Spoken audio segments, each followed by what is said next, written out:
अस्सलाम वालेकुम class, welcome to my channel lecture के आज के लेक्चर में हम देखेंगे कोड ऑप्टिमाइजेशन और कोड जनरेशन। जो हमारे पास लास्ट टू फेजेस है कंपाइलर डिज़ाइन के।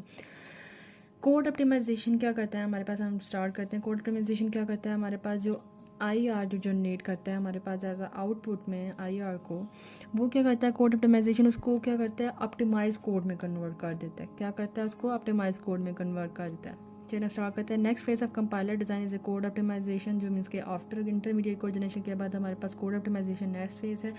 कोड ऑप्टिमाइजेशन में क्या इन्वॉल्व हो जाता है, process of code optimization involve, ये क्या करता है एलिमिनेट करता है अनवांटेड कोड लाइंस को, जो हमें प्रोग्राम में ज़रूरत नहीं होती है उन लाइंस को क्या कर देता है रिमूव कर देता है। रीअरेंज करता है स्टेटमेंट्स ऑफ दी कोड को। ये क्या है, इसका मतलब है कि देखिए इससे हमारे पास है ना, ये एग्जांपल हम ले लेते हैं, उसको ऊपर वाले को स्किप कर दें। क्या करता है इंट ए 10 है, या हमने कहा ए इज़ इक्वल टू 10, दोनों कह सकते हैं। ए की वैल्यू हमारे पास 10 है, फिर वो क्या कह रहा है कि बी को क्या करो सी से मल्टीप्लाई, बी में क्या करो कि सी और ए को मल्टीप्लाई करके इसमें स्टोर कर दो। डी में क्या करो कि ई प्लस बी कर दो, जो इसका आंसर आया उसको ऐड कर दो, जो डी का आंसर आया उसे एफ में स्टोर कर दो। हम इसको एक और तरीके से भी लिख सकते हैं, हमारे पास ये किस तरह लिख सकते हैं। देखिए हमने सबसे पहले कहा कि बी को क्या करो सी मल्टीप्लाई बाय 10.0 और फ्लोट में कन्वर्ट कर देते हैं हमारे पास इसको, या अब ये 10 कह लें, उधर हमारी इंटीजर वैल्यू सॉरी। इसने क्या कहा, देखें ए की वैल्यू तो हमारे पास क्या रहनी है 10 ही रहनी है हमारे पास, तो उसने क्या कहा कि यहाँ पे ये मल्टीप्लाई कर रहा है ना, इस लाइन को हमने ख़त्म कर दिया। हमने क्या किया, इसकी जगह क्या लिख दिया 10 लिख दिया, ये लाइन हमारे पास ख़त्म होगी। फिर हमने कहा B is equal to C multiply by 10 हो गया। इस तरह इन दो लाइन्स की जगह हम ऐसे लिख लें तो भी ये ठीक है। फिर क्या करना है, हमने क्या कहा, हमारे पास ये कह रहा है कि ई प्लस बी कर दो, ई प्लस बी कर दो, और फिर जो डी का आंसर आए उसे एफ़ में स्टोर कर दो। अब इन दो लाइन को हम किस तरह रिप्लेस करेंगे, हम क्या करेंगे, जो ये ई प्लस बी का आंसर आए उसे डायरेक्ट स्टोर ही एफ़ में कर दो। पहले अलग वेरिएबल में स्टोर करके फिर उसे करना, उस लाइन को हम स्किप कर रहे हैं। उस वाली फॉर्म को हम इसमें भी लिख सकते हैं। पहली दो लाइंस को हमने क्या कहा कि हमने इस वाली लाइन को ख़त्म कर दिया, हमने कहा कि डायरेक्ट हमने यहाँ पे 10 लिख दिया। फिर हमने क्या किया कि हमने कहा कि डायरेक्ट उसे जाके बीच में जाकर स्टोर करें, हमने पहले ही उसको एफ़ में स्टोर करवा दिया।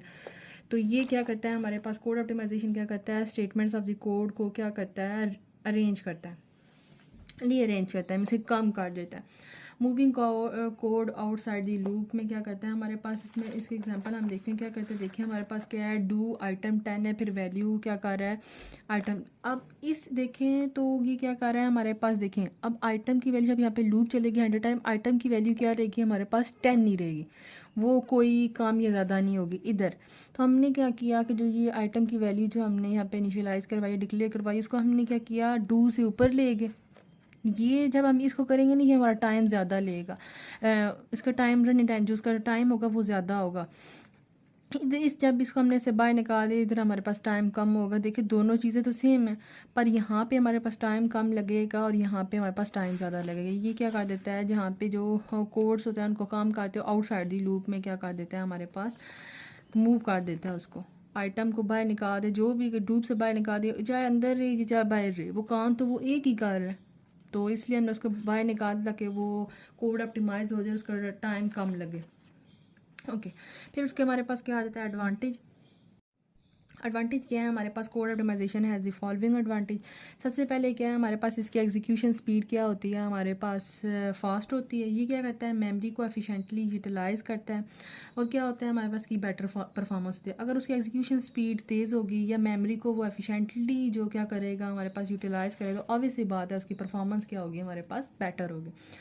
फिर ये टेक्निक्स हैं या आप इसकी टाइप्स कह लें, कुछ हम ना ये देखेंगे जो डिटेल में देखेंगे। अभी आज आप इसको शॉर्ट पॉइंट ऑफ व्यू से लिखना है। लास्ट वीडियो में मैंने आपको बताया कि जब आपको मिड टर्म के एग्जाम हो गए या तो उस आपको मैम कह दें कि इसके जो है फेजेस को एक्सप्लेन करें, तो आप इस तरह उसको एक्सप्लेन करेंगे। सबसे पहले क्या है हमारे पास कॉन्स्टेंट प्रोपोगेशन है, फिर कॉपी प्रोपोगेशन है, कॉमन सब एक्सप्रेशन एलिमिनेशन है, अनरीचेबल कोड एलिमिनेशन है, लूप अनरोलिंग है, लूप पीलिंग है, लूप फिजन है। हम ये टेक्निक्स हम ना डिटेल में आगे डिस्कस करेंगे। अभी जस्ट यही आपको जब पूछा जाएगा आपने शॉर्ट पॉइंट ऑफ व्यू से यही लिखना। सबसे पहले बताना कोड ऑप्टिमाइजेशन है क्या, उसके एडवांटेज और टेक्निक्स बता देंगे।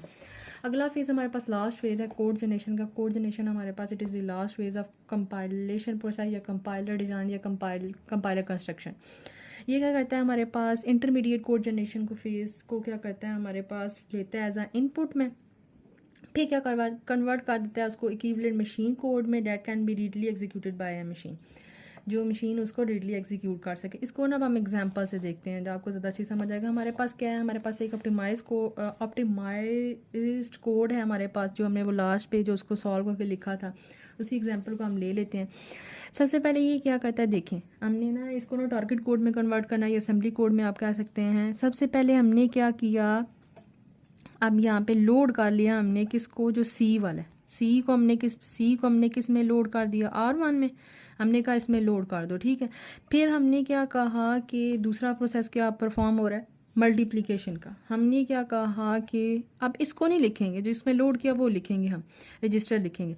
R1 को हमने क्या कहा, हमारे पास मल्टीप्लाई कर दो और उसे क्या कर दो, फिर हमने ना जब मल्टीप्लाई किया तो उसे एक और रजिस्टर में स्टोर करना है। आप यहाँ पे R1 भी लिख सकते हैं, R2 भी लिख सकते हैं, आपकी अपनी चॉइस है। हमने क्या कहा, ये मल्टीप्लाई हो गया। अब ये मल्टीप्लाई हो गया, अब हमने क्या कहा कि जो है ना, फिर इसको ये मल्टीप्लाई हो गया, अब हमने ये अगला प्रोसेस परफॉर्म करना है। हमने क्या कहा कि हमारे पास जो है अब ई को हमने एक रजिस्टर में स्टोर करना है, जैसे यहाँ पे किया। हमने कहा कि लोड कर दो जो ई है ना, सबसे पहले हम ये लिखते हैं, ई को लोड कर दो R2 में उसने लोड कर दिया।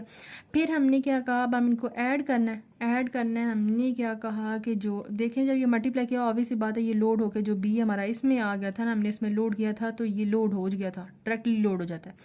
फिर हमने क्या कहा, अब हमने इनको ऐड करना है। ऐड किसको करना है, बी को और ई को। जब आप साइड पे लिख लेना इधर ई प्लस बी, तो इसका मतलब है हमारे पास ये क्या है, R2 है, और ये हमारे पास बी क्या है जो यहाँ पे था, R1।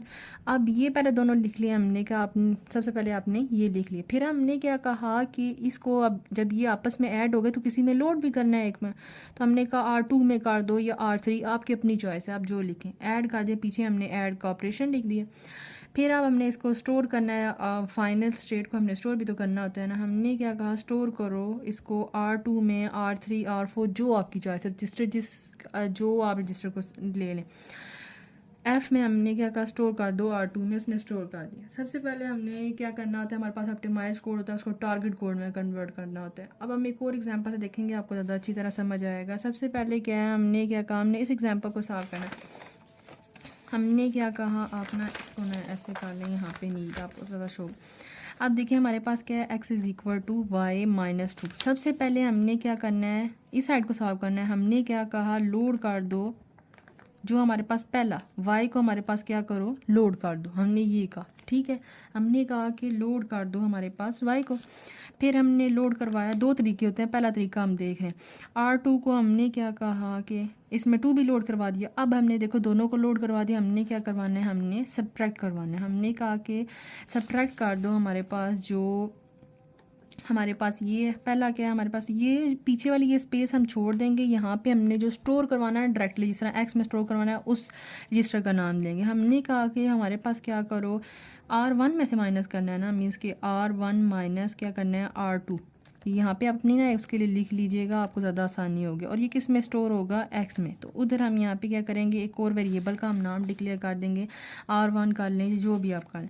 यही हुआ। फिर हमने ना अब देखें, अब जो ये वाला ना जो किया है, जो नया नाम दिया उसको ना हमने स्टोर भी करवाना है, जो एक्स है। जिस तरह ऊपर हमने कहा कि एक्स को स्टोर कर दिया हमने किस में, R1 में। जस्ट फिनिश्ड अप हो गया। फिर उसके बाद दूसरी चीज़ क्या बताई हुई देख लें। यहाँ पे ये किया कि हमने क्या कहा कि R1 y को हमने लोड किया, फिर 2 को लोड किया, फिर हमने क्या दोनों को माइनस किया, उसे एक नए रजिस्टर में लोड कर दिया। फिर हमने क्या किया कि स्टोर करवाया R1 को।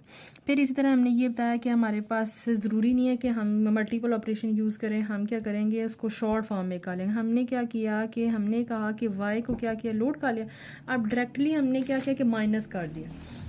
हमने कहा क्या ज़रूरत है कि जो है उसको नए रजिस्टर में करें। हमने उसको क्या किया, इसमें से माइनस कर दिया और उसको फिर हमने एक रजिस्टर में लोड कर दिया। फिर लोड करने के बाद हमने उसने जो हमारे पास R1 रजिस्टर आया था एज इट इज़ को क्या कर दिया, स्टोर कर दिया। ये थी इसकी एग्जांपल।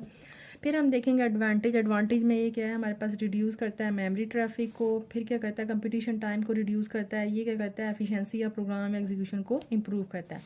डिसएडवांटेज में क्या है कि रजिस्टर एलोकेशन कॉम्प्लिकेटेड होती है, जैसे रजिस्टर में लोड करना वो हमारे पास थोड़ा मुश्किल होता है। रजिस्टर का साइज़ वेरी कर रहा होता है जब हम उसे वन प्रोसीजर कॉल से दूसरे प्रोसीजर कॉल पे हम कर रहे होते हैं। इसमें परफॉर्मेंस क्या होती है, ओवरहेड होती है। ये था आज का लेक्चर। नेक्स्ट लेक्चर में हम डिटेल स्टार्ट करेंगे लेक्सिकल एनालिसिस की डिटेल डिस्कशन।